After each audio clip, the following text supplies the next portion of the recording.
Hello दोस्तों, कैसे हैं आप लोग। एक बार वापस से आपका स्वागत है मेरे चैनल में। आज हम आपके लिए लेके आए हैं एक कानून, एक अधिनियम जो हमारी क्या है, कार्यस्थल पर महिलाएं होती है जो कार्य करती है, उनका जो यौन उत्पीड़न होता है उसका निवारण, निषेध और सुधार से संबंधित एक अधिनियम है 2013 का। उसके विषय में आज चर्चा करेंगे और डिटेल से इसको देखेंगे इस अधिनियम के बारे में। तो शुरू करते हैं। ये अधिनियम क्या है, हमारी जो आरजीएस के अभ्यर्थी है, साथ ही साथ जो हमारे आरएस के अभ्यर्थी हैं, जिनके आरएस के पेपर 3 के लॉ सेक्शन में भी ये अधिनियम काफ़ी ज़्यादा इम्पोर्टेंस रखता है। तो शुरुआत करते हैं इस अधिनियम के बारे में।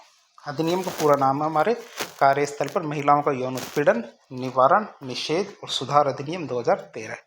अंग्रेजी में देखें, the sexual harassment of woman at work place prevention prohibition and redressal act 2013।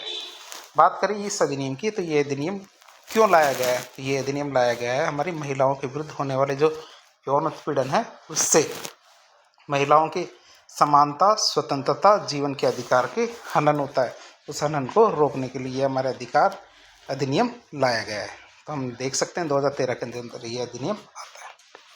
अब शुरुआत करते हैं कि इस अधिनियम से पहले महिलाओं के अधिकारों के बारे में कौन कौन सी बातें की गई थी, अर्थात महिलाओं के अधिकारों के विषय में कौन कौन से प्रावधान किए गए थे।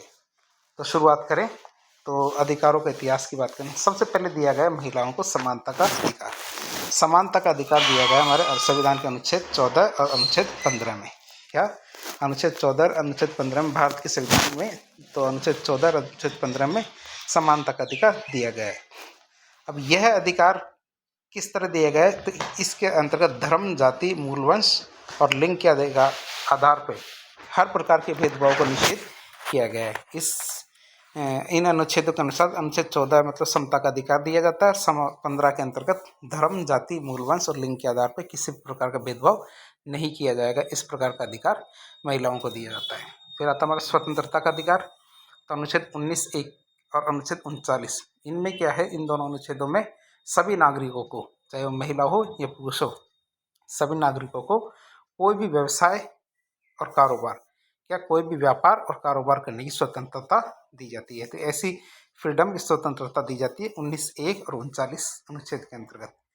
यह अधिकार, इस अधिकार में यह पूर्ण धारणा निहित होती है कि ऐसा साफ साफ तो लिखा नहीं गया कि केवल महिलाओं के लिए है, लेकिन इसमें साफ साफ ऐसे मंशा बताई गई कि महिलाओं को एक सक्षम वातावरण मिलना चाहिए जो हर तरह से सुरक्षित हो।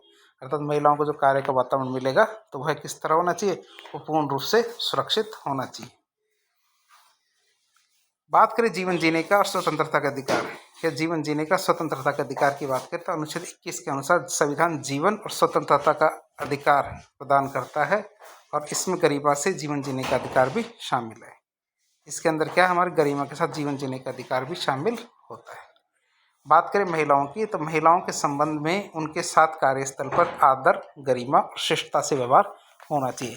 तो क्या है, एक उम्मीद की जाती है कि जैसे कोई भी हो, महिला हो, वो यदि किसी भी जगह कार्य करती है तो उस कार्यस्थल पर उसके साथ आदर, गरिमा और शिष्टता के साथ व्यवहार होना चाहिए, ये सभी उम्मीद करते हैं।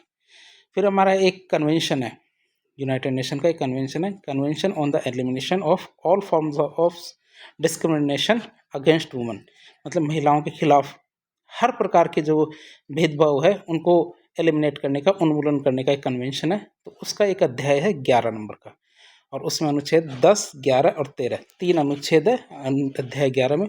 उसके अनुसार क्या लिखा गया है कि जो भी इस कन्वेंशन को साइन करके रखा है, जिन ने CEDAW मतलब convention on the elimination of all forms of discrimination against woman, तो ये कन्वेंशन जिन ने साइन कर रखा है उनके लिए कही गई बात है। इनके अनुसार सभी देश महिलाओं के साथ उनके कार्यस्थल पर होने वाले हर भेदभाव को समाप्त करने के लिए आवश्यक कदम उठाएंगे।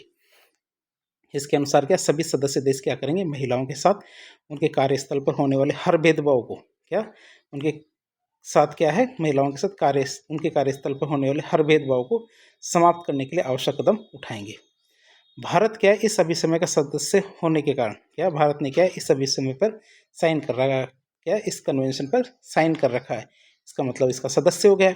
इस सदस्य का सदस्य होने के कारण महिलाओं के मानव और संवैधानिक अधिकारों का संरक्षण करने के लिए भारत प्रतिबद्ध है। तो भारत ने अपनी प्रतिबद्धता दर्शाई है कि वह ऐसा करेगा, इनको रोकने के प्रयास करेगा। बात करें 1947 से पहले, क्या 1947 मतलब हमारी आज़ादी से पहले की बात करें, आज़ादी से पहले की बात करें कि यदि किसी व्यक्ति के साथ यदि किसी व्यक्ति के साथ कार्यस्थल पर यौन उत्पीड़न होता है, व्यक्ति में अपन महिला भी शामिल होती है, तो क्या है, किसी भी व्यक्ति के साथ क्या कार्यस्थल पर यौन उत्पीड़न होता है तो वह उससे अपनी शिकायत भारतीय दंड संहिता की कुछ धाराएं उनके अंतर्गत पुलिस के अंदर अपनी रिपोर्ट दर्ज करवा सकते हैं।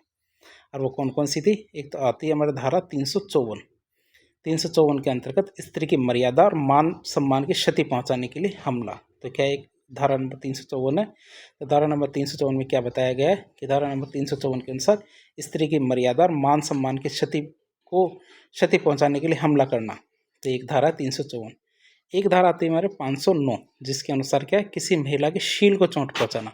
शील का मतलब होता है इज्जत, मान सम्मान, वही आती है हमारे किसी की महिला के शील को चोट पहुंचाने के लिए कोई शब्द करना या फिर कोई हरकत करना। तो हमारे कुछ धाराएं 354 और 509, तो भारतीय दंड संहिता के अंतर्गत ये धाराएं हैं जिनका प्रयोग किया जाता था यदि किसी महिला के साथ दुर्व्यवहार होता है, लेकिन ये सब काफ़ी नहीं था।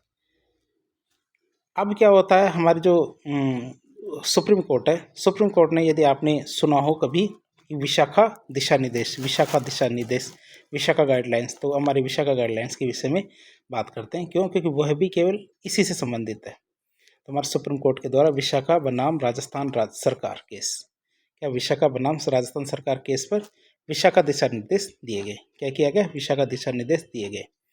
अब विशाखा दिशा निर्देशों की उत्पत्ति क्या, राजस्थान की जो भंवरी देवी बलात्कार मामला था 1992 से हुई थी।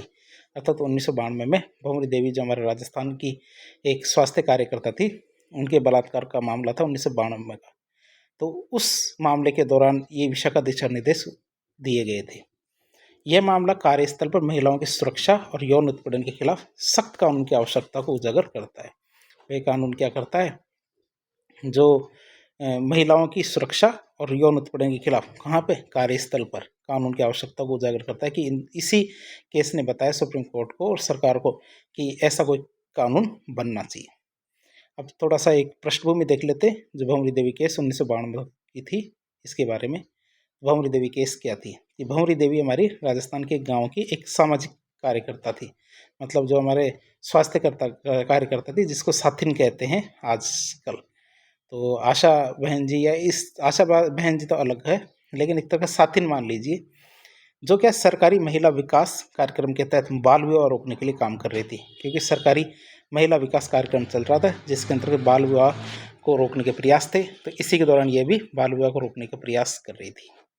1992 में उन्होंने गांव में एक उच्च जाति के परिवार के द्वारा किए जा रहे बाल विवाह को रोकने की कोशिश की। इसमें क्या है, एक ऊंची जाति के अंतर्गत एक बाल विवाह हो रहा था 1992 में, तो इसने प्रयास किया कि वह बाल विवाह रुक जाए, जिसके विरोध में गांव के उच्च जाति के 5 पुरुषों ने उसके साथ सामूहिक बलात्कार किया। क्या किया? सामूहिक बलात्कार किया 5 ऊंची जाति के पुरुषों के द्वारा।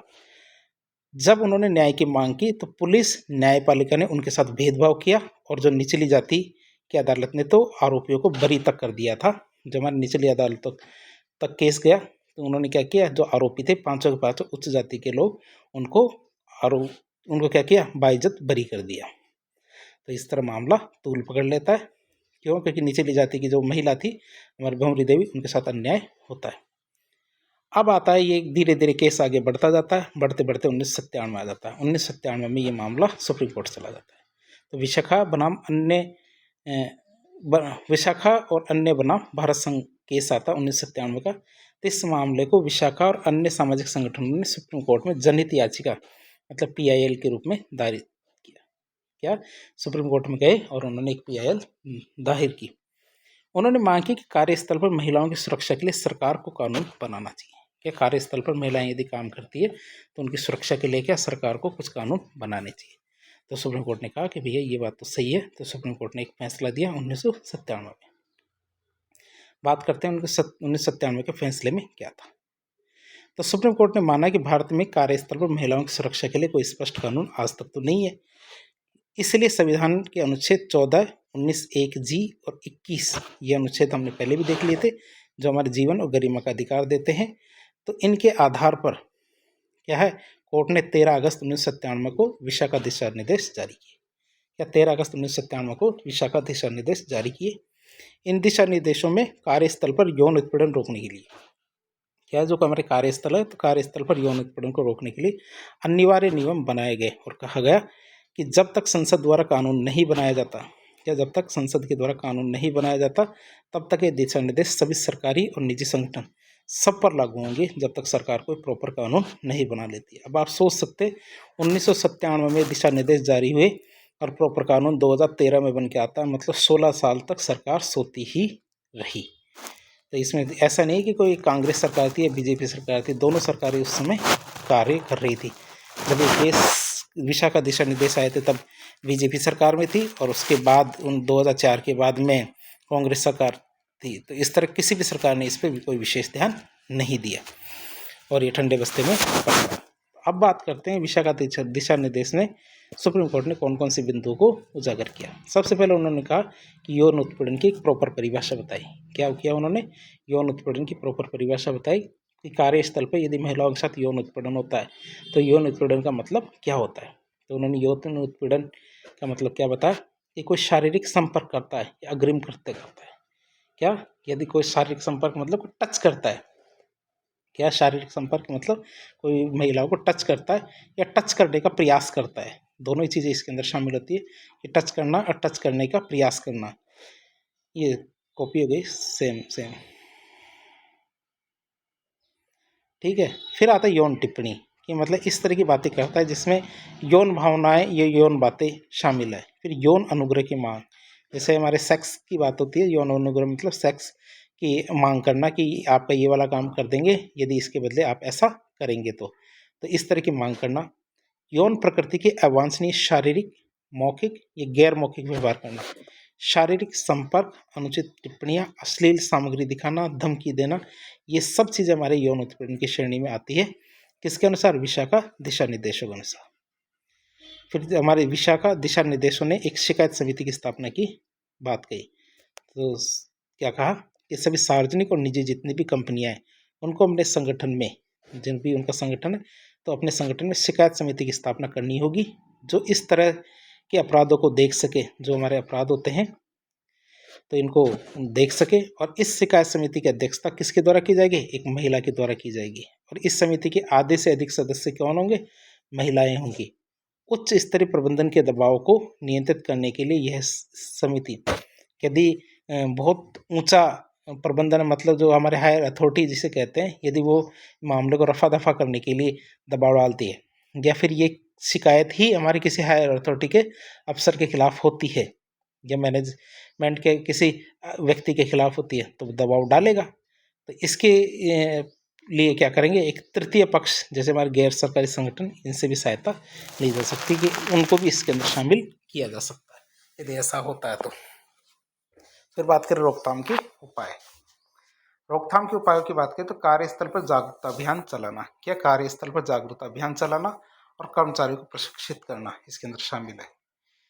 विशाखा दिशा निर्देश में जैसे कार्यस्थल पर जागरूकता अभियान चलाया जाना चाहिए कि इस तरह से कार्य नहीं करने, और कर्मचारी को इसके एवज में प्रशिक्षण भी दिया जाना चाहिए, जैसे यौन उत्पीड़न के कृत्यों को प्रतिरोध हो सके।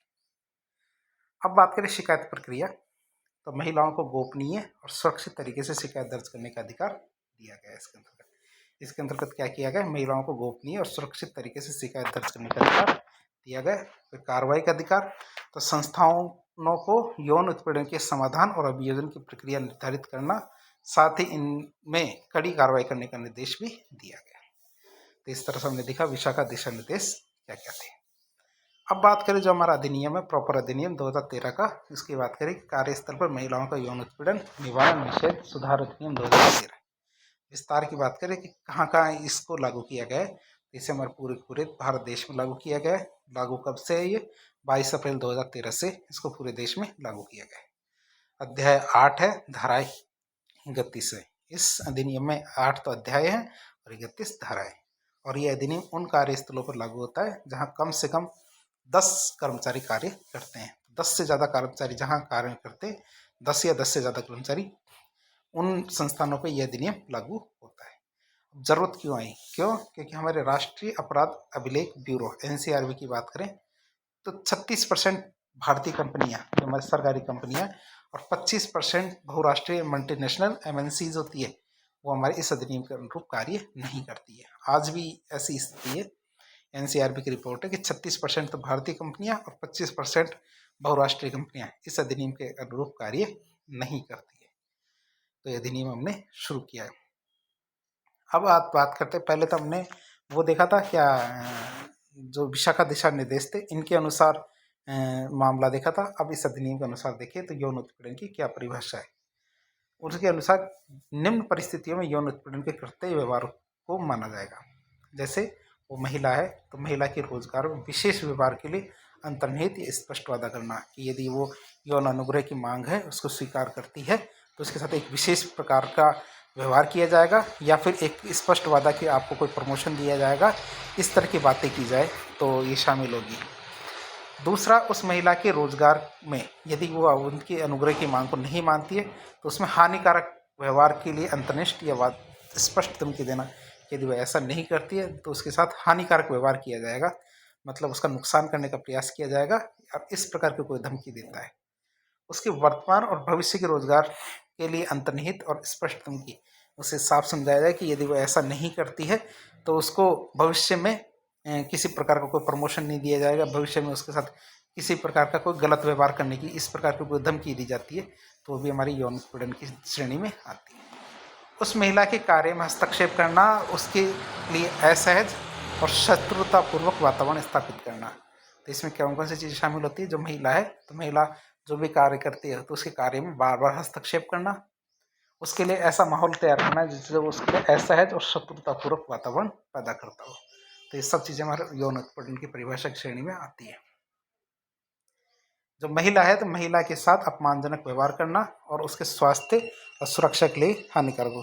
तो महिला के साथ इस प्रकार का अपमानजनक व्यवहार करना जो क्या हो, उसके स्वास्थ्य और सुरक्षा के लिए हानिकारक हो। तो ये इस प्रकार की जो कार्य किए जाते हैं हमारे यौन उत्पीड़न की श्रेणी में आते हैं। अब आता है, यदि ऐसा होता है तो कंपनियों को, मतलब जो कंपनी 10 से ज़्यादा कर्मचारी कार्य करते हैं वहाँ पे क्या होना चाहिए। तो वहाँ पे हमारे आंतरिक शिकायत समिति का गठन होना चाहिए। क्या होना चाहिए? आंतरिक शिकायत समिति का गठन होना चाहिए।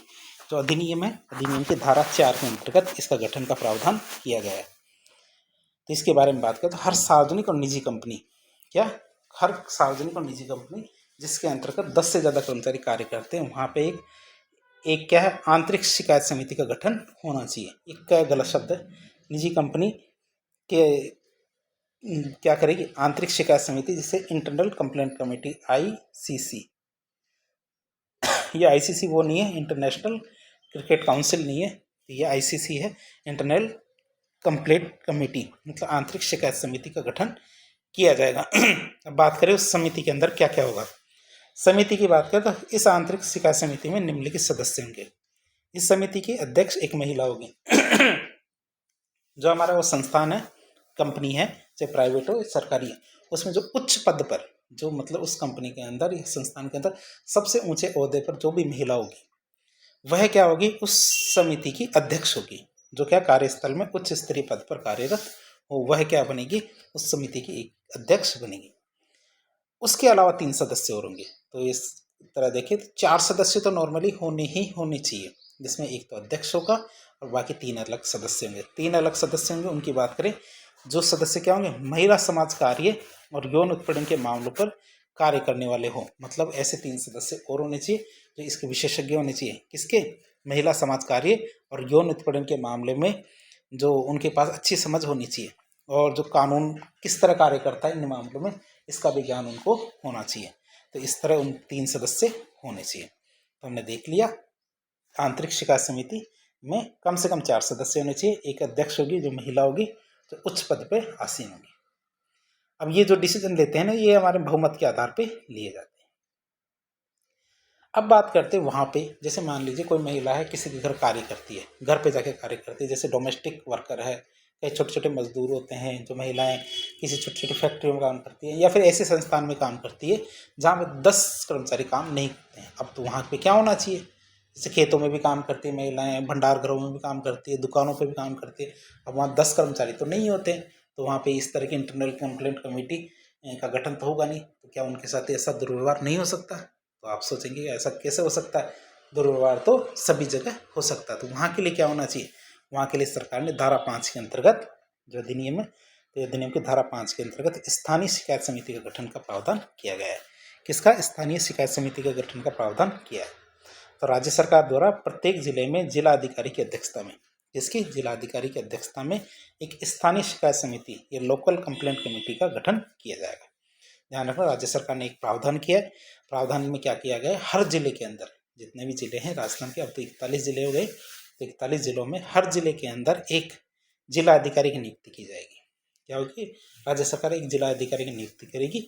अब ये जिला अधिकारी की उसको अध्यक्ष बनाया जाएगा उसको, और उसकी अध्यक्षता में एक स्थानीय शिकायत समिति मतलब लोकल कंप्लेंट कमेटी का गठन किया जाएगा। अब स्थानीय शिकायत समिति क्या करेगी, इस समिति में जिला अधिकारी के रूप में जिला मजिस्ट्रेट, अपर जिला मजिस्ट्रेट, जिला कलेक्टर या सहायक जिला कलेक्टर किसी को भी लगाया जा सकता है। तो आप सोच सकते हैं इससे नीचे लेवल का आदमी नहीं होना चाहिए, तो इनको हमने उसके पद पे लगा दिया, जिला अधिकारी के पद पे, और वो क्या करेंगे, स्थानीय शिकायत समिति के अध्यक्ष के रूप में काम करेगा। अब इस समिति का गठन वहाँ किया जाएगा जहाँ आंतरिक शिकायत समिति का गठन नहीं किया जा सकता। क्या आंतरिक शिकायत समिति का गठन नहीं किया जा सकता, उन एरियो के लिए यह समिति कार्य करेगी। क्यों, क्योंकि उस क्षेत्र में 10 से कम कर्मचारी। तो आप सोचेंगे कि ऐसा कौन सा जिला है, ये सभी जिलों के अंदर होगी। ये कार्य की बात करें, ये समिति उन क्षेत्रों के लिए कार्य करेगी जहाँ पे 10 से कर्मचारी काम करते हैं। अब दोनों ही क्षेत्र होते हैं, ग्रामीण क्षेत्र भी हो सकते हैं ऐसे और शहरी क्षेत्र भी हो सकते हैं, दोनों क्षेत्र। तो जिला अधिकारी क्या करेंगे, तालुका या तहसील में, मतलब जो ग्रामीण क्षेत्र में और नगर पालिका में, जो हाँ शहरी क्षेत्र में, एक नोडल अधिकारी लगाएगा। मतलब हर तहसील या तालुका में एक नोडल अधिकारी लगाएगा, या नगर पालिका जितनी भी होगी हर नगर पालिका में एक नोडल अधिकारी की नियुक्ति करेगा। आप सोच सकते हैं कि एक नोडल अधिकारी की नियुक्ति करेगा हर नगर पालिका क्षेत्र के अंदर, साथ ही साथ हर तहसील और तालुका क्षेत्र में। जो क्या करेगा, उस एरिया के अंदर जितने भी महिलाएं कार्य करती है, जो ऐसी जगह काम करती है जहाँ 10 से कम कर्मचारी हो, वहाँ पे ऐसी घटना घटित होती है, और तो वो महिलाएं क्या, जो हमारी नोडल अधिकारी उसको जाके शिकायत कर सकती है। और ऐसी शिकायतें क्या, स्थानीय शिकायत समिति को नोडल अधिकारी इकट्ठे करेगा और इकट्ठे करके उसको भेजेगा। अब स्थानीय शिकायत समिति की बात करें तो स्थानीय शिकायत समिति का कार्यकाल 3 वर्ष का होता है। अब आप सोचेंगे कि ये 3 साल तक रहेगी फिर बंद कर देंगे, नहीं, जिसका अध्यक्ष होता है उसको तो हर 3 साल में चेंज कर दिया जाता है। जो उसका अध्यक्ष है उसको हर 3 साल में चेंज करके दूसरे को अध्यक्ष बनाया जाता है। तो यही बात है, केवल एक छोटी सी। तो नोडल अधिकारी क्या होगा, वहाँ पे लगेंगे, वहाँ से वो शिकायत इकट्ठे करेंगे, स्थानीय जो हमारी शिकायत समिति है, लोकल कंप्लेंट कमेटी, इसको भेजेंगे और वो उनका निपटान करेंगे। अब बात करेंगे लोकल शिकायत समिति की। तो लोकल शिकायत समिति में कौन कौन लोग होते हैं, कैसे कैसे कार्य करते हैं, इसकी बात करें। तो स्थानीय शिकायत समिति के सदस्यों की बात करें, सबसे होगा ऊपर उसका अध्यक्ष। तो अध्यक्ष की बात करें तो यह पद किसी वरिष्ठ महिला को दिया जा सकता है। मतलब अध्यक्ष का पद नॉर्मली जो लोकल कंप्लेंट कमेटी है उसका अध्यक्ष किसी महिला को ही बनाया जाता है, जो समाज में महिलाओं के अधिकारों और कल्याण के प्रति जागरूकता और संवेदनशीलता रखती है। और महिला भी कैसी, ऐसी महिला होनी चाहिए जो क्या समाज में महिलाओं के अधिकारों और कल्याण के प्रति जागरूकता और संवेदनशीलता रखती है। यह व्यक्ति महिला संबंधी किसी NGO या किसी अन्य संगठन से जुड़ा हो सकता है जो लैंगिक समानता पर कार्य करता हो। तो ये इनसे भी जुड़ा हो सकता है, लेकिन होना उसी पद पे चाहिए, तभी वह कार्य करेगा। फिर सदस्यों की बात करें तो सदस्यों में इस लोकल कंप्लेंट कमेटी में कम से कम 2 सदस्य होने चाहिए। कितने, कम से कम 2 सदस्य होने चाहिए। इनमें से कम 1 सदस्य का महिला होना अनिवार्य है। 3 सदस्य हो गए एक तरह से, एक तो अध्यक्ष है जो नॉर्मली महिला ही होगी, और दूसरा सदस्य की बात करें तो उसमें 1 सदस्य तो महिला होना अनिवार्य है। इन सदस्यों को कानूनी मामलों, महिलाओं के अधिकारों, सामाजिक कार्यों और मनोविज्ञान में ज्ञान और अनुभव होना चाहिए। तो इस तरह से उनके पास अनुभव होना चाहिए। जो हमारे लोकल कंप्लेंट कमेटी है तो उनके सदस्यों को कानूनी मामलों, महिलाओं के अधिकारों, सामाजिक कार्यों या मनोविज्ञान में ज्ञान और अनुभव होना चाहिए। ये सदस्य सरकारी और गैर सरकारी संगठनों से भी हो सकते हैं। ये सदस्य कैसे हो सकते हैं, सरकारी भी हो सकते हैं और गैर सरकारी संगठनों से भी हो सकते हैं। फिर बात करें एक जिला स्तर का अधिकारी, तो यह सदस्य सरकार के द्वारा नामित किया जाता है, समिति के कार्य को प्रशासनिक रूप से समर्थन देता है। फिर एक आमंत्रित, विशेष आमंत्रित सदस्य ऑप्शनल होते हैं, जरूरी हो तो लगाओ, नहीं जरूरत तो मत लगाओ। समिति की यदि लगे जरूरत तो किसी विशेषज्ञ या सलाहकार को अस्थायी रूप से आमंत्रित कर सकती है, जो हमारे मनोवैज्ञानिक हो सकते हैं, सामाजिक कार्यकर्ता, वकील, महिला अधिकार कार्यकर्ता तो ये हो सकते हैं। समिति को लगता है कि ऐसा होना चाहिए तो ऐसा कर सकते हैं। अब बात करेंगे यौन उत्पीड़न की। यौन उत्पीड़न की शिकायत किस तरह से होगी। धारा 9 के अंतर्गत किसी महिला के साथ दुर्व्यवहार होता है तो वह यौन उत्पीड़न की शिकायत कर सकती है। किस प्रकार से बात करें यौन उत्पीड़न की शिकायत। यदि व्यथित महिला शारीरिक और मानसिक अक्षमता के कारण शिकायत दर्ज करने में असमर्थ है, कि महिला क्या है कि शारीरिक और मानसिक अक्षमता के कारण क्या शिकायत दर्ज कराने में असमर्थ है, तो उसका विधिक उत्तराधिकारी ये शिकायत दर्ज करा सकता है। कि वह ऐसी स्थिति में नहीं है कि वह शिकायत दर्ज करा पाए, तो उसका जो विधिक उत्तराधिकारी होगा, उसका पुत्र हो, पति हो, कोई भी जो विधिक उत्तराधिकारी, तो ये शिकायत दर्ज करा सकता है। शिकायत हमेशा लिखित में दर्ज कराई जाएगी, मौखिक शिकायत दर्ज नहीं होगी। क्यों? क्योंकि महिला मुकर भी सकती है शिकायत दर्ज कराने के बाद, तो इसलिए सेफ्टी के लिए लिखित में शिकायत लेना अनिवार्य है। यह यौन उत्पीड़न की जो घटना घटित हुई है, जिसका उल्लेख करती है कि मेरे साथ इस प्रकार की घटना घटित हुई है, उस घटना के 90 दिनों के भीतर शिकायत दर्ज करानी चाहिए। उससे पुरानी शिकायत नहीं ली जाएगी। फिर शिकायत दर्ज जिस दिन होगी, तो शिकायत दर्ज करने की अवधि को विशेष स्थितियों में ही 90 दिन से आगे बढ़ाया जा सकता है। कि महिला क्या ऐसी स्थिति में चली गई कि वह शिकायत दर्ज ना करा पाए, तो विशेष स्थितियाँ होगी, तभी 90 दिन से आगे बढ़ाया जा सकता है, और वो भी केवल 90 दिन के लिए। तो टोटल अधिकतम 180 दिन या 6 महीने के लिए ही शिकायत की अवधि को बढ़ाया जा सकता है। लेकिन नॉर्मली जब उसके साथ ऐसी घटना घटित होती है तो उसके 3 महीने से ज़्यादा नहीं बढ़ाया जाएगा। फिर बात करें समझौता कराने की बात, जो धारा 10 के अंतर्गत आता है। तो ये समिति क्या है, जो हमारी लोकल कंप्लेंट कमेटी हो या इंटरनल कंप्लेंट कमेटी, तो समिति क्या करेगी, जांच प्रक्रिया आरंभ कर देगी। तो जांच प्रक्रिया आरंभ करने से पहले व्यथित महिला को कि यदि प्रार्थना हो, क्या दोनों स्थिति देखी जाती है इसमें, कि जांच प्रक्रिया शुरू करने से पहले एक बार दोनों से कहेगी कि प्यार से कि यदि आप कोई समझौता करना चाहें तो कर सकते हो, नहीं तो एक बार जांच प्रक्रिया शुरू हो गई तो आप समझौता नहीं कर सकते हो। दूसरी बात कि यदि जांच शुरू हो गई है और जांच शुरू करने के बाद यदि व्यथित महिला प्रार्थना करे और कि समझौता प्रक्रिया के द्वारा ही हम इस मामले को सुलझाना चाहते हैं, तो दोनों ही मामलों में समझौता कराया जा सकता है। मामला शुरू मतलब जांच प्रक्रिया शुरू होगी, उससे पहले तो दोनों से पूछा जाएगा यदि आप समझौता करना चाहे तो कर सकते हो। यदि दोनों मना कर देते हैं तो बात खत्म हो गई। और मामला शुरू होने के बाद यदि महिला रिक्वेस्ट करती है कि हम समझौते के माध्यम से ये समझौता करना चाहते हैं, तो धारा 10 के अंतर्गत समझौता किया जा सकता है। यदि इस मामले का समझौते से ही फैसला हो जाता है तो जांच आगे नहीं बढ़ेगी और इसकी एक रिपोर्ट नियोक्ता मतलब जो हमारी कंपनी है या फिर सरकारी निकाय है उसके जो नियोक्ता है उसको भेजी जाएगी, साथ ही साथ जिलाधिकारी को भी दे दी जाएगी। तो ऐसा किया जाएगा। और ऐसा किसके अंतर्गत किया जाता है, धारा 10 के अंतर्गत। धारा 11 क्या कहती है, शिकायत की जांच प्रक्रिया, मतलब दोनों शिकायत नहीं लेते हैं, जांच प्रक्रिया आगे बढ़ती है, तब क्या होगा।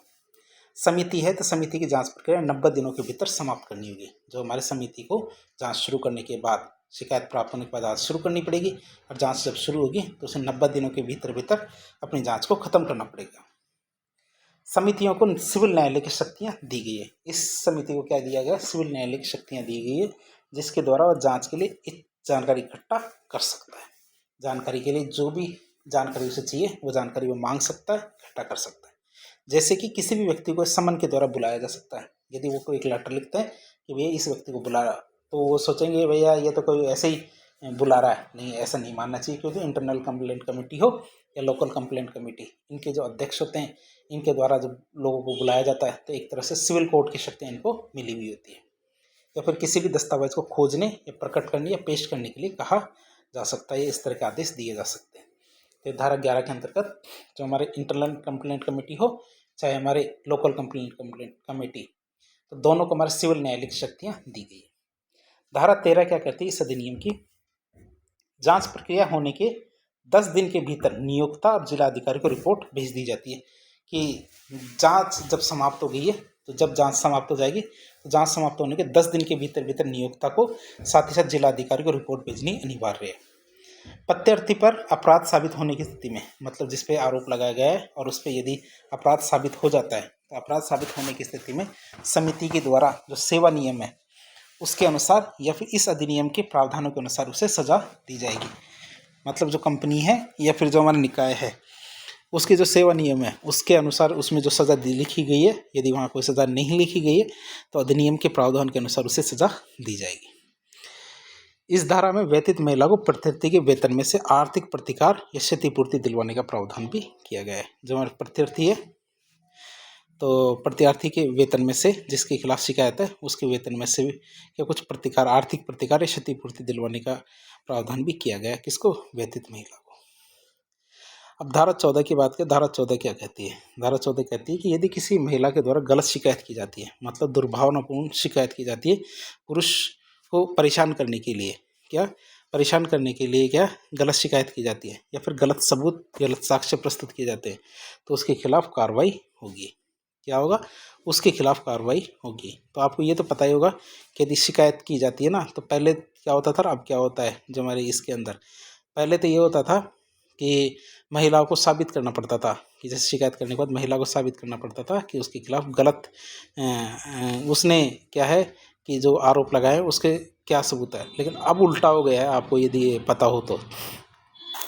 अब पुरुष को साबित करना पड़ेगा कि उसने वह निर्दोष है। अब महिलाओं पे कोई दायित्व नहीं है इस चीज़ का कि प्रक्रिया के दौरान, जांच की प्रक्रिया के दौरान आपको बता दें एक बार वापस कि पहले क्या होता था और अब क्या होता है। पहले ये होता था कि जांच प्रक्रिया के दौरान जो अपने आप को सही साबित करने की जिम्मेदारी पहले महिला की होती थी कि उसने जो शिकायत की वो सही है। अब क्या ये जिम्मेदारी पुरुष वर्ग की होगी कि उसके खिलाफ शिकायत हुई है और वह ऐसे कार्य में संलिप्त नहीं है, तो इसकी जिम्मेदारी पुरुष की होगी। और वह यदि साबित नहीं कर पाता है ऐसा, तो अपराध उसके खिलाफ साबित हो जाता है। तो ये वाली बात आप याद रखेंगे। और यदि महिला की बात करें तो महिला पे कोई जिम्मेदारी नहीं है, लेकिन महिला पे इतनी सी बात कही गई है कि वह यदि गलत शिकायत करती है या गलत सबूत पेश करती है तो उसके खिलाफ भी कार्रवाई हो सकती है, लेकिन बहुत भारी काम है। बात करें धारा 18 की, तो इन समितियों के फैसले के विरुद्ध प्रत्यर्थी और व्यतीत दोनों के दोनों न्यायालय में 90 दिन के भीतर अपील कर सकते हैं। जब फैसला आता है तो सुप्रीम कोर्ट में तो नहीं जा सकते, लेकिन हाई कोर्ट में जा सकते हैं कि हमारे ये फैसला हुआ है और इस फैसले के खिलाफ।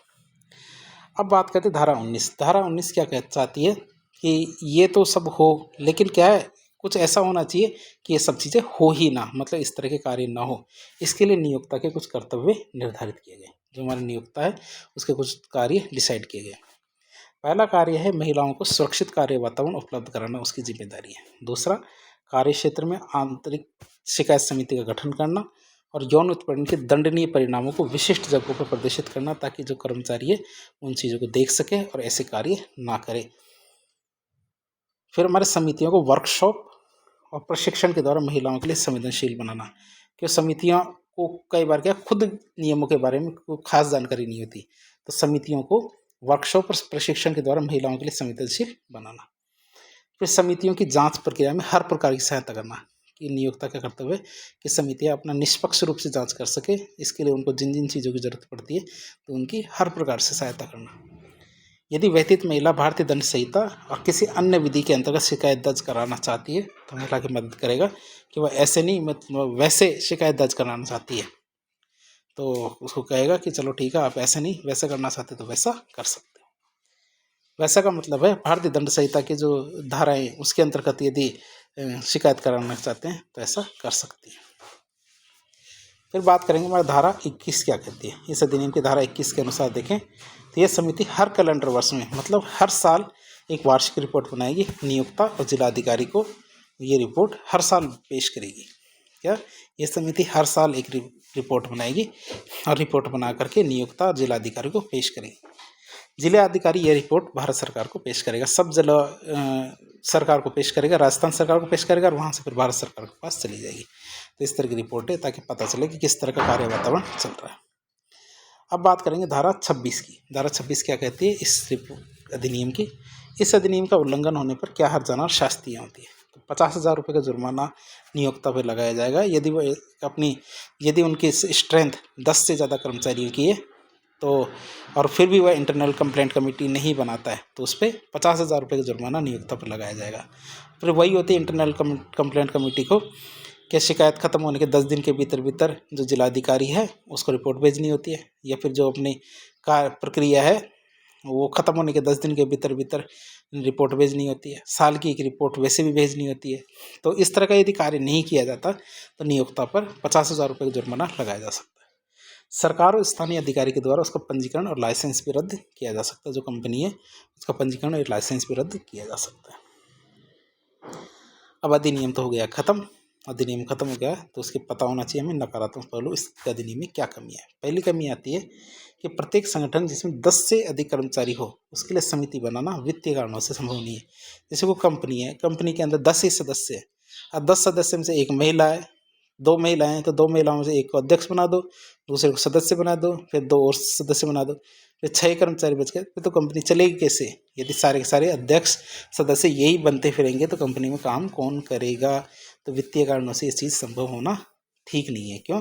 क्योंकि ये चीज़ें होती है हमारी मल्टीनेशनल कंपनियां होती है जहाँ कंपनी 10-10 हज़ार 20-20 हज़ार कर्मचारी काम करते हैं, वहाँ पे 1-2 कर्मचारी को अन्य काम दे दिए जाए तो इसमें कोई दिक्कत नहीं है। लेकिन जो कंपनियां छोटी छोटी है 10-10 लोगों की है, वहाँ पे ऐसी चीज़ें बनाना वित्तीय कारणों से संभव नहीं हो पाता। इस अधिनियम में केवल लिखित शिकायत दर्ज की जा सकती है, जिस कारण महिलाएं लिख नहीं पाती, वो अपनी शिकायत दर्ज नहीं करा सकती है। फिर यह अधिनियम क्या है? इस अधिनियम का उल्लंघन करने पर कड़ी सजा का कोई प्रावधान नहीं।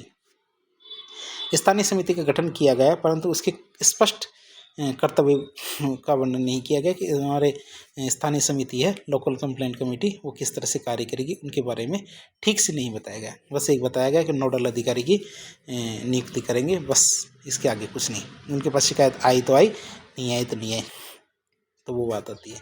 इस अधिनियम के द्वारा कार्य क्षेत्र में केवल महिलाओं को सुरक्षा दी गई है, लेकिन ऐसा नहीं है यौन उत्पीड़न केवल महिलाओं का होता है, पुरुषों का भी यौन उत्पीड़न हो सकता है। तो पुरुषों को इसमें वंचित रखा गया है, इस तरह से लैंगिक रूप से असमान। लेकिन इतनी कमियां होने के बावजूद ये नहीं कह सकते कि अधिनियम बेकार है, बिल्कुल ख़राब है।